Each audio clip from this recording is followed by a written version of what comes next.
Doing this already. Your boy DL47 all day. AMP and pop off. Popping off as much rugby league information as possible. Right now, getting towards the end of the wooden spoons at long last. The 2013 wooden spoon in Australian Rugby League going to Parramatta Eels.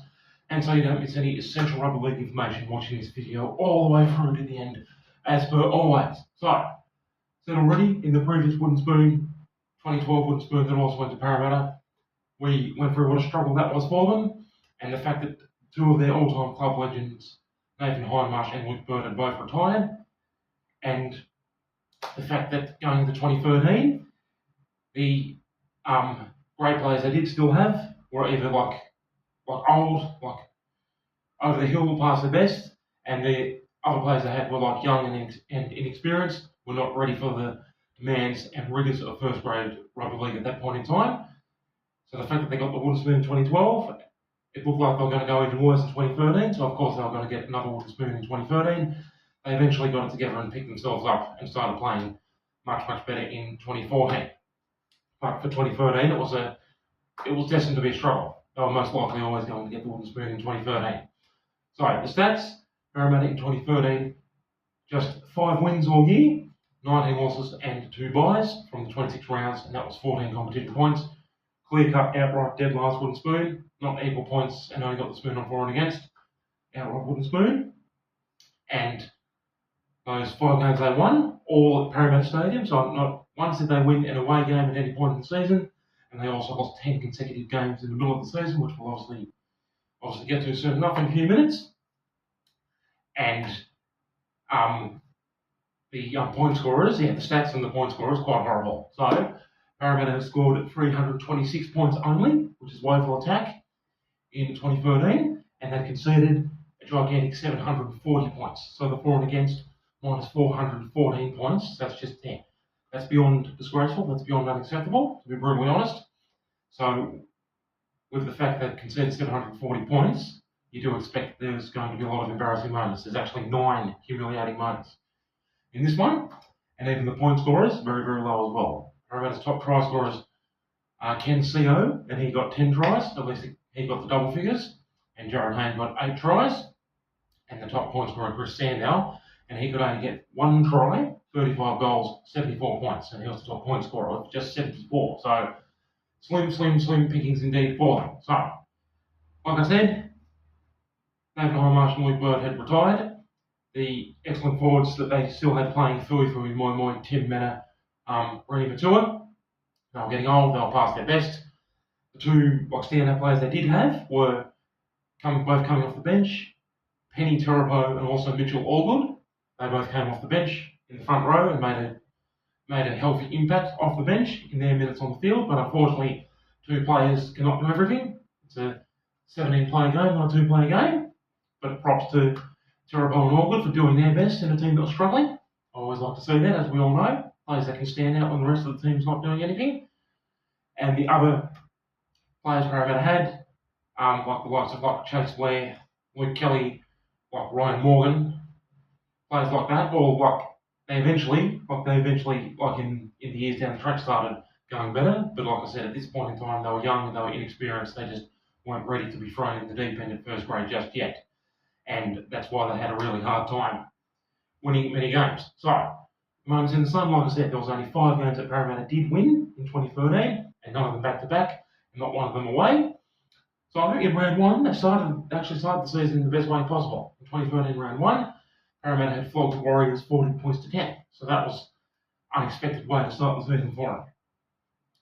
40 points to 10 over Warriors at Parramatta Stadium. In round 5, they'd beaten Sharks 13-6 at Parramatta Stadium, and it was Luke Kelly who got the winning field goal for them on that occasion. In round 9, they had beaten Brisbane Broncos 19-18 at Parramatta Stadium, and Jared Hayne got the winning field goal for them that time. And then, like I said, in the middle of the season, they lost 10 consecutive games. So after the round 9 win against Broncos, they had no less than 10 consecutive losses and the 2 byes. So they went 12 weeks without getting an actual win.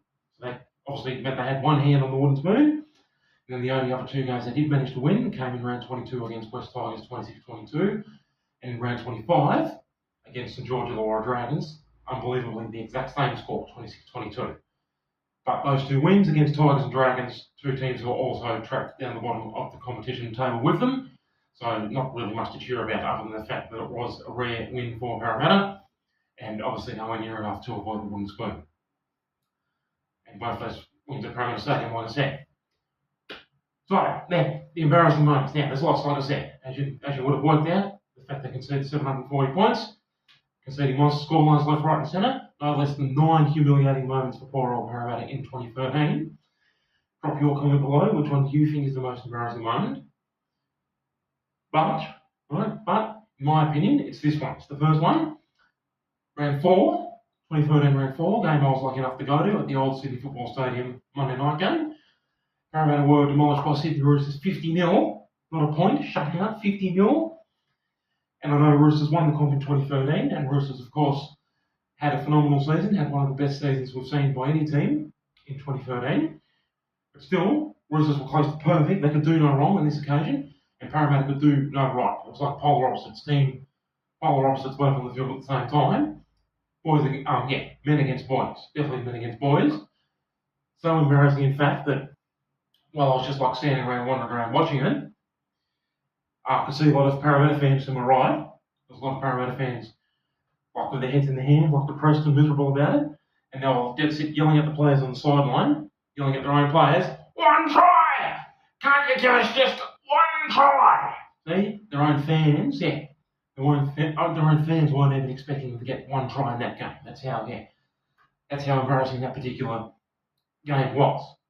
So that's my opinion for Parramatta's most embarrassing game in 2013, 50-0 against Roosters in round 4. But 8 more contenders, so drop your comment below and let me know which one you think it is. In round 7, also on Monday night, 44-12 embarrassment by Penrith Panthers at Penrith Stadium. So that's always humiliating, getting flogged in the Battle of the West, because that's supposed to be a big occasion that Parramatta do usually rise for. So after round 7, the next one was in round 11 at a neutral venue, Mudgee.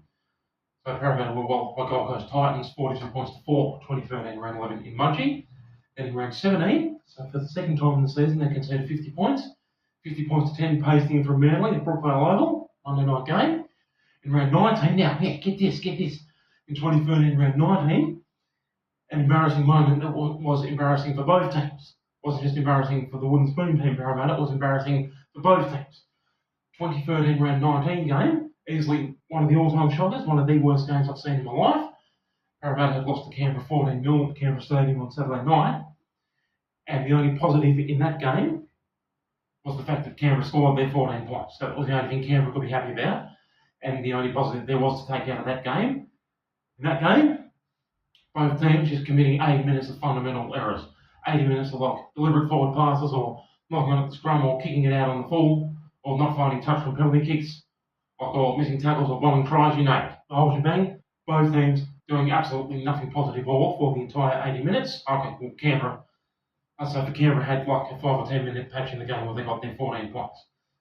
So, 2013 round 19, an embarrassing moment that's actually embarrassing for both teams, not just the wooden spooner. So that's quite astounding, I think. Then the very next game, 2013 round 20, Parramatta this time embarrassed 40 points to 12 by Canterbury at Hall Stadium. In round 21, for the second time in 5 weeks, embarrassed by Manly, this time 40 points to 6 at the old Parramatta Stadium. Then in round 24, their biggest score they conceded for the season, 64 points to 4, annihilation by Melbourne Storm at Amy Park. And I know that's a bigger scoring margin than the 50-0 game against Roosters in round 4, but like I said, I was at the round 4 game and I could really feel the atmosphere, how devastated all the fans were. But like I said, if you think the Storm game is more embarrassing, drop a comment below. Or if you think the last embarrassing moment, 2013 round 26, the very last game of the regular season, where Parramatta were thumped 54 points to 6 by Newcastle at Knight Stadium, last regular season game in 2013. Maybe that's the most embarrassing moment in your opinion. Let me know in the comments below. So there you go. Your boy all day, deal 47 AM, pop off in this bitch all day. On the grind for real, AM, PM, already know what it is. Thank you so much for watching all the way through to the end so you didn't miss any imperative rugby league information. Just 11 more wooden spoons now. Next wooden spoon in 2014 going to Cronulla Sharks, and there's one of the worst, I think actually the worst year in their history. Stay tuned for 2014 wooden spoon going to Sharkies. Parramatta still got one more wooden spoon in 2018 coming up. And thank you so much for ongoing polarising, brutal, pungent support. Your boy all day, DL47, toodaloo.